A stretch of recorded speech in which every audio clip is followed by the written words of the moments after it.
جو interview officers یا interview selectors ہوتے ہیں، چاہے وہ جاب انٹرویو ہے، چاہے آپ کسی ادارے کے ایڈمیشن کا انٹرویو ہے، یہ انٹرویو صرف اس لیے لیا جاتا ہے تاکہ آپ کی شخصیت کا مشاہدہ براہ راست کیا جائے۔ اس میں کوئی ادر میڈیم استعمال نہ ہو، ڈائریکٹ میڈیم سے آپ کو آبزرو کیا جاتا ہے۔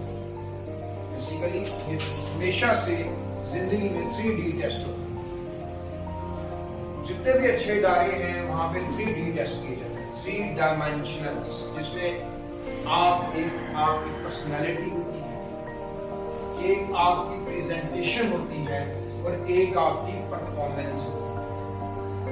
مسلح افواج کے لیے پاکستان میں جب لوگ کینڈیڈیٹس جاتے ہیں سلیکشن بورڈ کے سامنے تو انہی تینوں ڈائمینشنز پہ بات کی جاتی ہے۔ آپ کی پرسنالٹی، جو آپ کی سوچ ہے کہ آپ کیا سوچتے ہو، آپ کی سوچ جو ہے یہ آپ کی پرسنالٹی ہے۔ آپ کی پریزنٹیشن یعنی انٹرویو، جو سوچ ہے، پرسنالٹی ہے، اس کو سائیکولوجسٹ یعنی کہ ماہر نفسیات اس کو آپ کی جو گفتگو ہے یا جو آپ کی سوچ ہے ان دی فارم آف رائٹنگ، اس کا وہ تجزیہ کرتا ہے، ایک ایک جملے کا تجزیہ پیش کرتا ہے۔ اس جملے کے اندر آپ کا ماضی یعنی آپ کا بچپن، آپ کا ماضی اور موجودہ زندگی کو دیکھا جاتا ہے، اس کی جانچ کی جاتی ہے، اس کا تجزیہ کیا جاتا ہے اور اس کے اوپر ایک پریڈکشن کی جاتی ہے، اس کو ایکسپلین کیا جاتا ہے، انڈرسٹینڈ کیا جاتا ہے اپنی پرسنالٹی کو کہ آپ کیا سوچتے ہیں۔ اسی لیے جتنے بھی جو ایڈمیشن ٹیسٹ ہیں کیڈٹ کالجز کی، چونکہ کیڈٹ کالجز بیسیکلی تو مسلح افواج کے ادارے ہیں، ایسی نرسریاں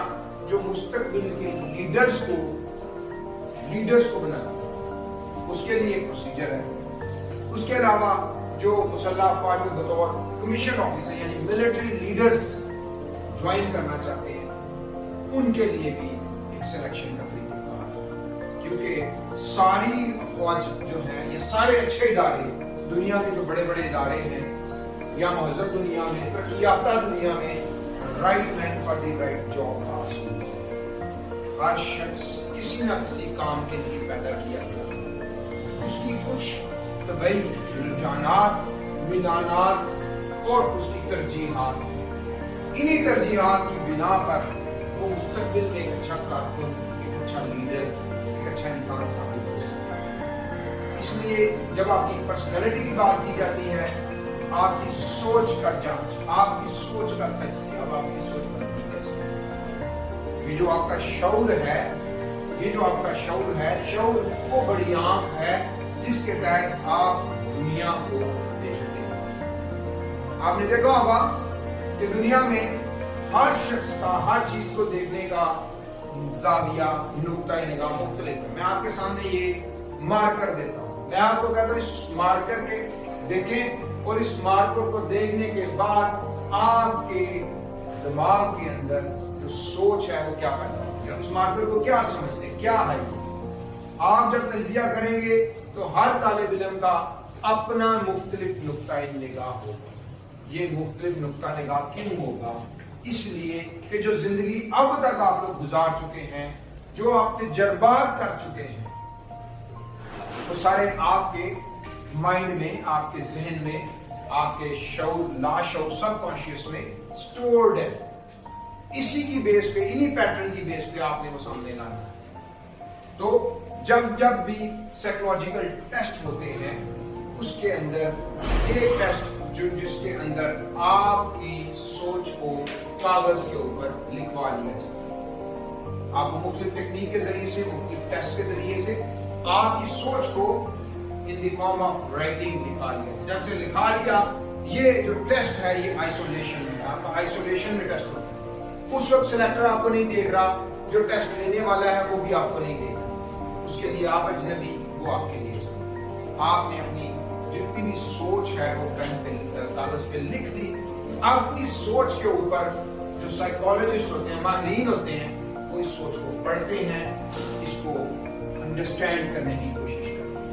جب وہ انڈرسٹینڈ کر لیتے ہیں پھر وہ آپ کی پرسنالٹی کو ایکسپلین کرتے ہیں. جب وہ آپ کی پرسنالٹی کو ایکسپلین کرتے ہیں پھر وہ آپ کے بارے میں پریڈکشن کرتے ہیں کہ this person is right man for the right job. تو یہ تو تھی آپ کی سوچ. اب آپ کی پریزنٹیشن کی طرف اکثر اوقات میں ایک ہی ٹیسٹ ہوتا ہے، یعنی کہ پریزنٹیشن اور جو پرسنالٹی. جبکہ جب مسلح افواج کی جب بات کرتے ہیں تو مسلح افواج میں جب بھی سلیکشن کی جاتی ہے یا انٹرنیشنل بڑے اداروں میں سلیکشن کی جاتی ہے تو پھر آپ کی پرفارمنس کو نہیں دیکھنا. آپ کی جو پرفارمنس ہے وہ بنیادی طور پہ ایز اے فرد کسی بھی گروہ میں، کسی بھی گروپ میں، کولیبریشن میں آپ کو کام کرنے کی صلاحیت ہے. بڑی بدقسمتی ہے کہ پاکستان کے رہنے والے یعنی ہم پاکستانی، ہمارا ایک بڑا بنیادی مسئلہ ہے. ہماری یہاں تو یہ جینیٹک ہے، کوئی ڈی این اے میں کوئی فالٹ ہے کہ جب ہم کولیبریشن میں جاتے ہیں اس کی ایک بنیادی وجہ بھی ہے. کہا یہ جاتا ہے اور یہ یقیناً کہا جاتا ہے برے صغیر کی ایک بڑی پرانی تاریخ ہے. برے صغیر یہ جو سب کانٹیننٹ ہے، یہ جو سب کانٹیننٹ، اس کی تاریخ بڑی بھرپور، بڑی رچ ہے اور صدیوں سے ہے. آپ نے جب ہڑپن سیولائزیشن، انڈس ویلی سیولائزیشن کو پڑھا، آپ اس میں دیکھیں آج سے 4000 سال پہلے انڈس سیولائزیشن میں لوگوں کو ٹاؤن پلاننگ کا پتہ تھا. یہ جو واقعات آپ کو ساہیوال میں جو ہڑپا کے مقام سے دریافت ہوئی، اس کے اندر جو ٹاؤن پلاننگ ہے، یہ جو ان کا طریقہ کار تھا، دنیا کے امن پسند لوگ تھے، ان کا ایک پورا سسٹم تھا.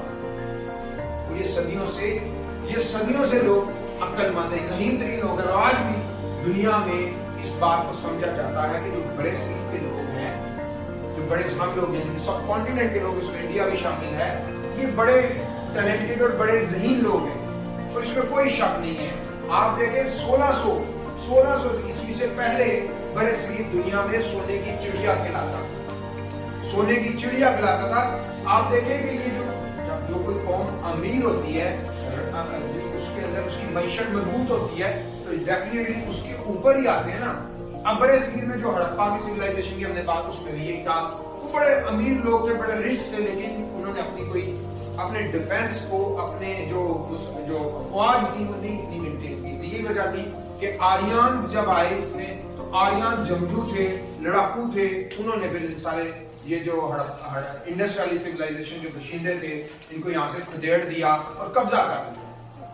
1600 سے پہلے تک برے صغیر بڑا اسٹرانگ تھا، لیکن جو مغلیہ سلطنت کی ناکامی اور ان کی آپس کی جو بغاوتیں تھیں اس وجہ سے وہ کمزور ہو گئے. اور اتنے کمزور ہو گئے کہ 1857 میں جب قبضہ ہو گیا سب کانٹیننٹ، تو برے صغیر کے لوگ آج بھی برے صغیر کے لوگ ذہین ترین لوگ ہیں. دنیا کی بڑی پاپولیشن ہے، 1/3 پاپولیشن صرف سب کانٹیننٹ میں موجود ہے. انڈیا، پاکستان میں بڑے ملک ہیں. یہ جو 7 ممالک ہیں، جنوبی ایشیا کے جو 7 ممالک ہیں، یہ بڑے ہی زبردست یہاں پہ لوگ، بڑے ٹیلنٹڈ اور دنیا میں بڑے اعلیٰ کام کیے. تو اب ہم جب اس بات کو دیکھتے ہیں کہ بڑے صغیر کے لوگ اتنے ذہین، اتنے قابل، تو یہ کون سے مسائل پیدا ہوئے کہ جس وجہ سے یہ بڑے صغیر کے لوگوں کے اندر مسائل پیدا ہوئے. تو اس بات کو جو انگریز تھے انہوں نے اس بات کو سمجھا اور پھر انہوں نے سب سے پہلے کیا کیا کہ جو نظام تعلیم تھا اس کو برباد کیا. آپ اس بات کو یاد رکھیے کہ ہم بات کیا کرنا چاہ رہے ہیں کہ ہم کولیبریشن میں ایک گروپ میں کیوں نہیں اچھا پرفارم کر سکتے. آپ دیکھیں گے کہ پاکستان کے بڑے کھلاڑی کھیل کے میدان میں انفرادی طور پہ لوگ، جب محمد یوسف کی شکل میں سنوکر چیمپئن، جان شیر خان کی شکل میں، جہانگیر خان کی شکل میں، اس کے علاوہ بھی بے شمار ایسے لوگ جب وہ انفرادی طور پہ کام کرتے ہیں تو پھر وہ بہترین کام کرتے ہیں. لیکن جب یہی لوگ کسی گروپ میں شامل ہو جاتے ہیں تو کیا وجہ ہے کہ یہ جو دنیا کے ذہین ترین لوگ ہیں، انتہائی قابل لوگ ہیں، یہ گروپ کے اندر کام نہیں کر رہا. گروپ کے اندر کام، اس کی بنیادی وجہ یہ جو احساس کمتری ڈال دیا گیا اور اس احساس کمتری کی وجہ سے جو شریکہ بڑے صغیر کے لوگوں میں شریکہ بہت ہے. ہم اپنی ذات کے اوپر کام نہیں کرتے بلکہ کہاں پہ کام کرتے ہیں؟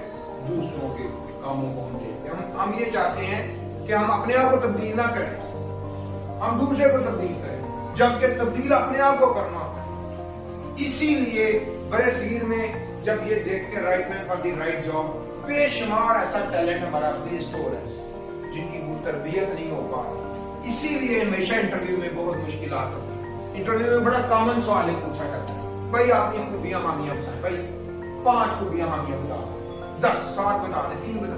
اب اس میں اس نمبر میں کوئی منطق نہیں ہے کہ وہ ایسے کیوں کرتے ہیں. اسے وہ آپ کو اتنا کہتے ہیں بھائی آپ کی خوبیاں خامیاں بتائیں. آپ کسی بھی اپنے نوجوان پاکستانی سے پوچھنے کی کوشش کریں, میجورٹی بے خبر ہوتی ہے. اگر بولیں گے تو 80 گولیاں ماریں گے کہ جس کی وجہ سے سمجھ نہیں آ پا رہی ہوگی کس کی خوبیاں ہیں کیا ہے کیا ہے. کیونکہ یہ بات طے ہے پوری دنیا میں, یہ اسٹیبلش بات ہے, بالکل ہے بھی فیکٹ کہ لیڈرز جو ہیں, لیڈرز بنائے جاتے ہیں جو محنت سے بنتے ہیں. اللہ تعالیٰ نے سارے انسانوں کو ایک فطرت میں پیدا کیا, ایک طرح سے ذہن. اللہ تعالیٰ نے ایکوالٹی رکھی ہے. یہ بات اعلان ہے جس میں ہمارے والدین کا فیکٹر آ جاتا ہے, والدین کے جو آف اسپرنگز جاتی ہیں, اس کے علاوہ جو ڈی این اے کے اندر ہمارے جینز کے اندر جو تبدیلیاں آ جاتی ہیں, پھر بعد میں ہم انٹریکشن کرتے اپنے بہن بھائیوں سے, پیئر گروپ سے, اپنے ہمجولیوں سے, خاندان سے. جب ہم نکلتے ہیں پھر ہم اسکول آ جاتے ہیں. جب ہم اسکول آتے ہیں تو اسکول میں ہماری انٹریکشن ہوتی ہے, کیونکہ پانچ ایسی جو چیزیں ہیں وہ 24/7 جب وہ کریں گے وہ کام کرے جا رہی ہے. کس کے لیے؟ ذہن کے لیے کام کریں. کون کون سی ہیں؟ آپ کی 5 سینسز.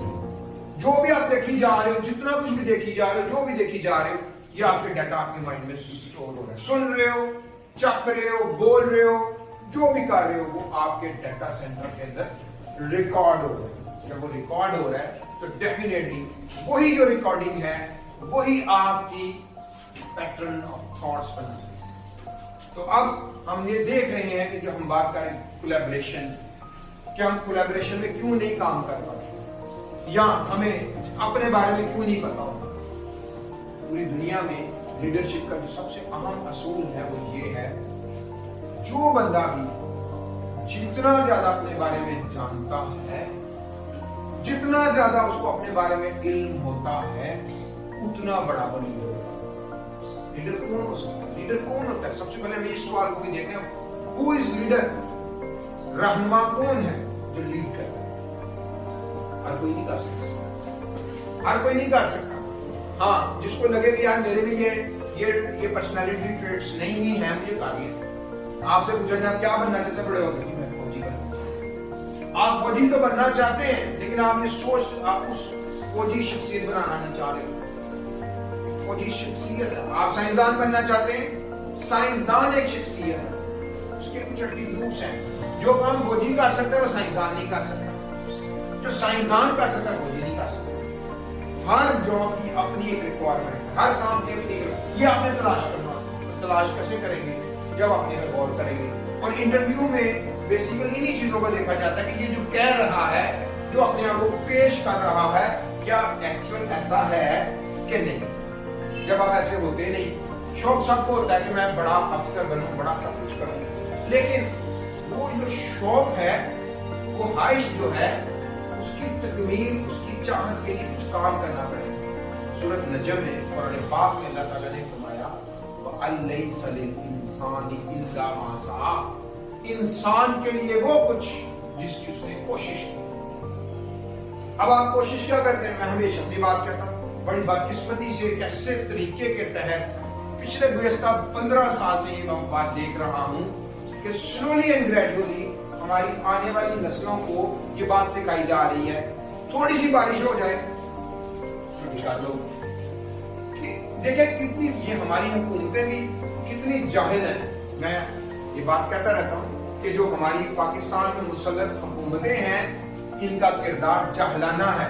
اور ہمیشہ سے جو اپوزیشن رہی ہے, جس کو کام تھا کہ وہ حکومت پر آئے راست کر, ان کا کام مجھے ماننا ہے. اور جو ادارے ہیں, ریاستی ادارے ہیں, جو ملکی سالمیت بقا کے ادارے, دوسرے ادارے, انصاف, بڑے بڑے ادارے جو ہیں, ان کا کردار بڑا خود سرار ہے. بڑا پرسرار نہیں سمجھ آتی اس بات. اور پاکستان اللہ کے اور اللہ کے بعد اللہ کے اللہ تعالیٰ پاکستان کی حفاظت کرے. یہ بات یاد رکھیے گا, میں بڑی بار آگے بات سمجھانے کی کوشش کروں. پاکستان میری محبت ہے, میرے لیے تو میری محبت ہے. میں اس دھرتی کے لیے کٹ مرنے کو تیار ہوں. یہ ملک میرا ہے, یہ ملک میرا ہے. میں اس کی حفاظت کے لیے اپنی جان تک لڑا رہا ہوں, اپنی خاندان کو بھی لڑا رہا ہوں. لیکن یہ ملک ہمارا ہے, اللہ نے, اور اس ملک پہ اللہ کا بڑا خاص کرم ہے. آپ صبح جب ترانہ پڑھتے ہیں, اس ترانے میں دعا ہے, سایہ خدائے ذوالجلال. یہ کیا ہے؟ صبح ہر روز یہ دعا مانگی جاتی ہے. تو جس مملکت پہ, جس ملک پہ سایہ خدائے ذوالجلال ہوگا, تو وہ کیسے مٹ سکتا ہے؟ وہ ملک جس کا مطلب ہی ہے لا الہ الا اللہ محمد رسول اللہ. اس ملک کا یہ مطلب ہے نا, مطلب تو یہی ہے نا. تو جب جس ملک کا مطلب یہ ہے لا, پھر ہم کہتے ہیں ہمارے ملک کی پارلیمنٹ کے اوپر ہمارے ملک کی کلمہ لکھا ہوا. ہم کسٹوڈین ہیں. ہم یہ بات کہتے ہیں اقتدار اعلیٰ اللہ کا ہے. تو جب اقتدار اعلیٰ اللہ کا ہے, تو پھر اس ملک کے ساتھ ہر وہ شخص جو اس ملک کے ساتھ بددیانتی کرے گا, کسی بھی طرح اپنے فرائض منصبی تک نہیں کرے گا, وہ بھی بھگتے گا, اس کی نسلوں کو بھی بھگتنا پڑے گا. پاکستان کو کچھ نہیں ہوگا. پاکستان مملکت خداداد ہے, اللہ تعالیٰ کا خصوصی کرم ہے. ہر وہ شخص جو پاکستان سے محبت کرتا ہے. دیکھیں, بڑی بات قسمتی ہے کہ کام کن کے غلط ہے؟ حکومتوں کے. الزام کس پہ آتا ہے؟ پاکستان کے. گندگی کون ملاتے ہیں؟ پاکستانی. نام کس پہ آتا ہے؟ پاکستان پہ. پاکستان میں کرپشن کون کرتے ہیں؟ بددیانتی کون کرتے ہیں؟ ملاوٹ کون کرتے ہیں؟ ہم لوگ کرتے ہیں. نام کس پہ آتا ہے؟ ملک کی بدنامی کس کی ہوتی ہے؟ جب ہمارے وطن پاکستان کی بدنامی ہوتی ہے, تو پھر یہاں تو پھر ہم گندے ہیں نا. ہم یہ ثابت کریں کہ پاکستانی گندے ہیں, پاکستانی ملاوٹ کرتے ہیں, پاکستانی کرتے ہیں. تو جب تک ہم اس حدیث پہ عمل نہیں کریں گے, جیسے عوام ویسے حکمران, تو کامیاب نہیں ہوگی. تو انٹرویو کی حد تک جب ہم بات کرتے ہیں, تو آپ کی پریزنٹیشن, اب آپ اپنے گھر میں اچھی زندگی نہیں گزار رہے, اپنی روزمرہ زندگی میں اپنے پہ کام نہیں کر رہے, تو پھر یہ بات یاد رکھیے گا, right man for the right job کے لیے پاکستان میں صرف ایک ادارہ ہے, وہ ہے آرم فورسز. مسلح افواج میں اس پہ کوئی کمپرومائز نہیں کیا جاتا. وہ کسی ایسے سست ناہد بندے کو نہیں رکھتے. انہوں نے, اگر ان کو فوجی پرسنالٹی چاہیے, تو فوجی کیا ہے؟ فوجی نام ہے کولیبریشن. مل جل کے کام کرے گا. آپ ایک کلاس میں مل جل کے نہیں بیٹھ سکتے. آپ بے چین ہو جاتے ہیں, آپ کسی کو تنگ کر رہے ہوتے ہیں, آپ توجہ سے کام نہیں کر رہے ہوتے. خواہش کیا پالی ہوئی ہے کہ میں نے پاکستان کے سب سے بہترین ادارے کا حصہ بننا, مسلح فوج کے اندر جانا یا کیڈٹ کالج میں جانا. خواہش آپ نے یہ رکھی ہوئی پاکستان کے ٹاپ. لیکن وہ کہتے ہیں ہم ایسے بچے کو نہیں رکھیں گے جس بچے کے اندر یہ ایٹیٹیوڈز نہیں ہے, جس کے اندر سیلف کنٹرول نہیں ہے, جو سیلف ڈسپلن کا عادی نہیں ہے, وہ شخصیت نہیں. وہ کہتے ہیں ٹھیک ہے, اوکے, ایک سٹینڈرڈ سیٹ کر دیا گیا جس کو ریٹن فارم کہتے ہیں. آپ اس ریٹن فارم میں اس سٹینڈرڈ کے مطابق آپ سے کام تو کروایا جا رہا ہے, اور آپ کر بھی رہے ہیں. اتنی محنت کرتے ہیں, اتنی میں 16 سال 2 سال آپ لوگ کیڈٹ کالج کے ایگزامز کو پاس کرنے کے لیے جدوجہد کرتے ہیں, اسٹرگل کرتے ہیں, محنت کرتے ہیں, ریٹن ٹیسٹ پاس کر لیتے ہیں, بے شمار بچے رٹا لگا کے ٹیسٹ پاس کرتے ہیں, آئی کیو اپنا دکھا دیتے ہیں کہ جی یس وی ہے. حالانکہ سارے کیڈٹ کالج میں اصول رکھا ہوا ہے ایوریج کیلیبر کا اسٹوڈنٹ ہونا چاہیے, ان کو کوئی آؤٹ اسٹینڈنگ نہیں چاہیے ہوتا. ایوریج کیلیبر کا جو بھی بندہ ہے, اور ایوریج کیلیبر کا بندہ کون ہوتا ہے؟ نہ وہ زیادہ ہائی ہوتا ہے, نہ وہ ڈاؤن ہوتا ہے, وہ میڈیوکر ہوتا ہے. لیکن جب وہ میڈیوکر ہوتا ہے, اس کے پاس ادر بڑا نالج ہوتا ہے. ایک ہوتا ہے کتابی کیڑا, جو ہر وقت کتابوں میں گھسا رہتا ہے. جو بچہ ہر وقت کتابوں میں گھسا رہتا ہے, وہ بچہ کتاب سے باہر, اس کو صرف کتاب کا ہی پتا ہے. لیکن ایک وہ بچہ جو اپنے ٹائم کو مینجمنٹ کرتا ہے, کتاب سے ہٹ کے بھی سوچتا ہے, ڈفرینٹ چیزوں کو دیکھتا ہے, جنرل نالج کو, کرنٹ افیئرس کو, اسلامک ہسٹری کو, ورلڈ ہسٹری کو سمجھتا ہے, اس پہ کام کرتا ہے. چونکہ آپ بچے ہیں, آپ کو اپنی زندگی میں کھیلنا بھی ہے, اپنی زندگی میں آپ نے عبادت بھی کرنی ہے. آپ جیسے بڑے دنیا میں کہا جاتا ہے کہ there are 4 burners. آپ کے ساتھ ایک سلنڈر ہے, وہاں سے آپ کو گیس مل رہی ہے, آپ کے 4 برنرز ہیں, جس میں آپ کا جو وہ ایک آپ اپنی ذات ہے, ایک آپ کی پڑھائی ہے, 2 ایک آپ کے والدین, رشتہ دار, عزیز و اقارب, دوست یار ہیں, اور ایک جو ہے وہ اللہ ہے. یعنی کہ عبادت, آپ کی پڑھائی, آپ خود پہ کام کرنا ہے, آپ نے اپنے دوستوں یعنی کہ اس میں کھیل کود بھی اس میں شامل ہو گئی, اور ایک آپ کی فیملی ہوگی, 4 آپ اس میں, تو آپ نے ان کو چاروں کو لے کے بیلنس طریقے سے چل رہا ہو. تو ابتدا اسی لیے فوج والے بھی, جب بھی اچھے کیڈٹ کالجز والے بھی ایوریج کیلیبر کرو, کیونکہ اس کا کیلیبر جو ہے وہ ایوریج, یعنی جو ایجوکیشن ہے وہ ایوریج ہوتی ہے, اور اس کے بعد دوسرا نالج. آئی کیو کر کے ریٹن ٹیسٹ کو پاس کر لیتے ہیں, انٹرویو پاس. انٹرویو میں ایک بڑا بنیادی سوال جو امید پہلے بھی ہم کرتے ہیں, اپنے 5 خوبیاں بتا دیں, 5 کام. اس پہ ہم بات کریں گے ڈیٹیل, ابھی تو ہم صرف پس منظری طور پہ بات کریں, ہم اس میں ڈیٹیل بات کریں گے کہ ہمیں اپنی خوبیاں کیسے لکھنی چاہیے, اس کی اپروچ کیا ہے, what is the approach behind, how do they ask the question, what are your strengths and weaknesses. Very first of all, one question is that is how you know yourself. In leadership, self-management, leadership is one of the important tools. Self-management جو leadership ہے وہ بڑی اہم ہے.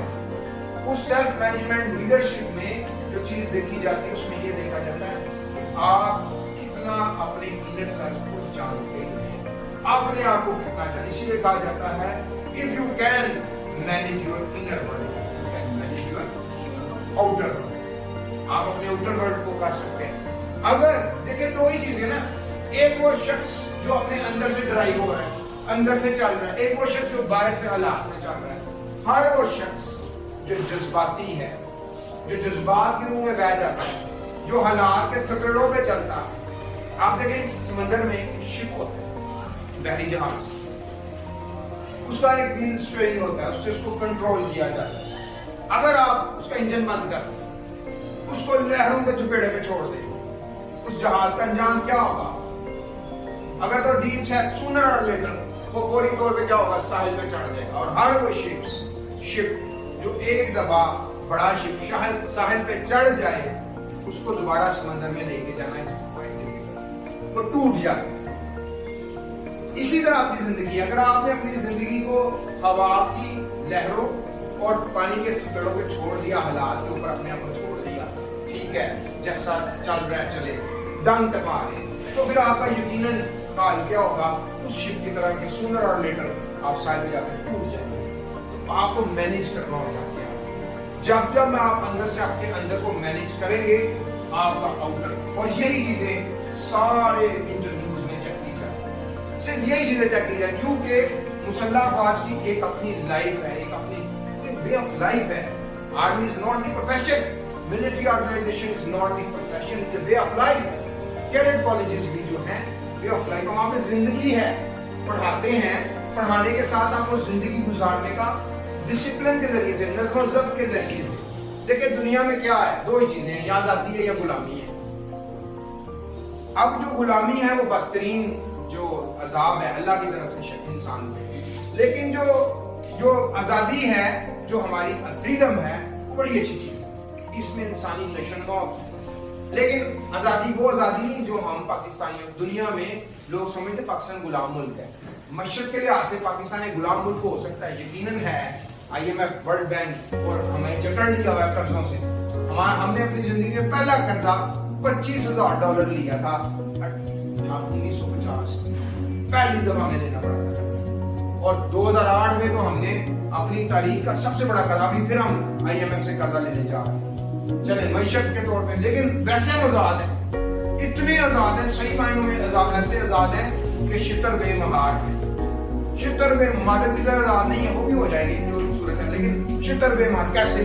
اب آپ اپنی آزادی دیکھیں, کتنے لوگ ہیں, میں اکثر کہتا ہوں 22 کروڑ لوگ, 22 کروڑ وزیر اعظم ہے اس ملک, 22 کروڑ ہی معیشت دان ہے اس ملک میں, 22 کروڑ ہی سیاست دان ہے, 22 کروڑ ہی مولوی ہیں. ہر بندے کو پکڑنے اس کا دین مذہب اپنا ہے, اس کی بات اپنی ہے, کہانی اپنی سنائے گا, وہ دوسرے کو مانے گا ہی. کہتے ہیں ایک قبیلے میں سارے عقل مند پیدا ہو جائیں, سارے بہادر پیدا ہو جائیں, تو پھر کیا ہوتا ہے؟ اس قبیلے کو بھی برباد ہونا ہوتا ہے. تو بطور پاکستانی ہم لوگ کیا کرتے ہیں؟ ہم لوگ جو ہیں وہ ساڑی بہادر، اور ساڑی بہادر ہونے کی وجہ سے اتنے مسائل ہمیں پیدا ہو چکے ہیں کہ آج آبادی تو زیادہ ہے ہی ہے، دنیا کے یہ نوجوان ملک ہیں، بڑی خوش قسمتی ہے ہمارے پاس آبادی میں اتنا ماشاءاللہ نوجوان ہے، لیکن ہمارا نوجوان اسکلڈ نہیں ہے. ہمارا نوجوان جو نظام تعلیم ہے اس کے مطابق نظام تعلیم کی وجہ سے برباد ہو گیا، وہ کمفرٹ زون میں چلا گیا. ہم جو مسائل کا شکار ہو گئے، ذرا سی بارش ہوتی ہے، ذرا سا تھوڑا سا موسم بارش ہوتا ہے، آپ کی حکومتیں آپ کے کتنا بیوقوف بناتے ہیں. کہتے ہیں ہم پاکستانیوں کو بیوقوف بنانا اتنا آسان ہے، ایسا دندا جو حکومتوں کے نام پہ سیاستدانوں نے شروع کیا چلتا رہتا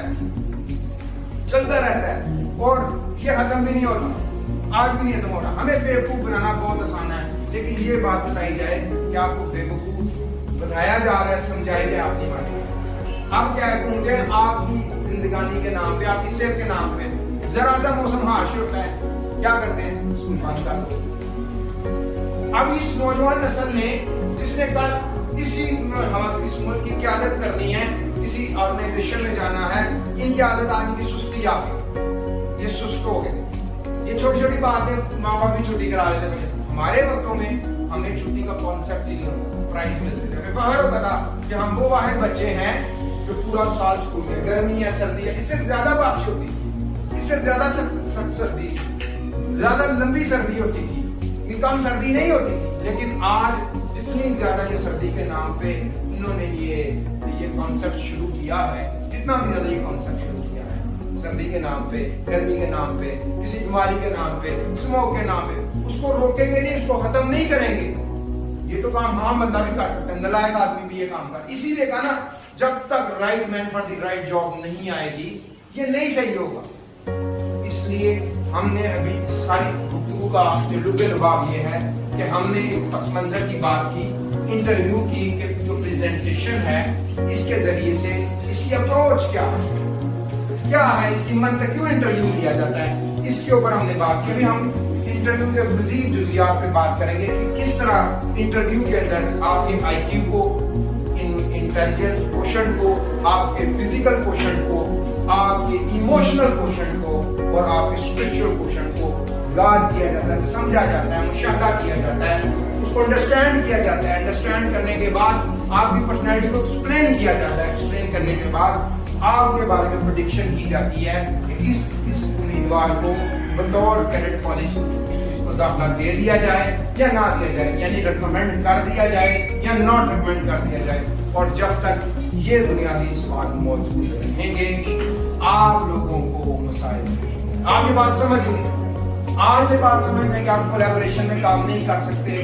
آپ کی آپس کی جو گروہی مباحثے ہیں یا گروہی آپ کا کام ہے، کولیبریشن میں آپ نہیں کر سکتے. اور آخر میں ایک بات کہوں گا، اس صدی میں 21 صدی بڑی ظالم صدی ہے. اس صدی میں کمپٹیشن، بہت زیادہ کمپٹیشن ہے، مسابقت ہے، چیزیں اتنی ابرپٹلی، اتنی تیزی سے بدل رہی ہیں، تبدیلی ہو رہی ہے. ہمیں نہیں پتا یہ 4 C's پہ کام ہوگا.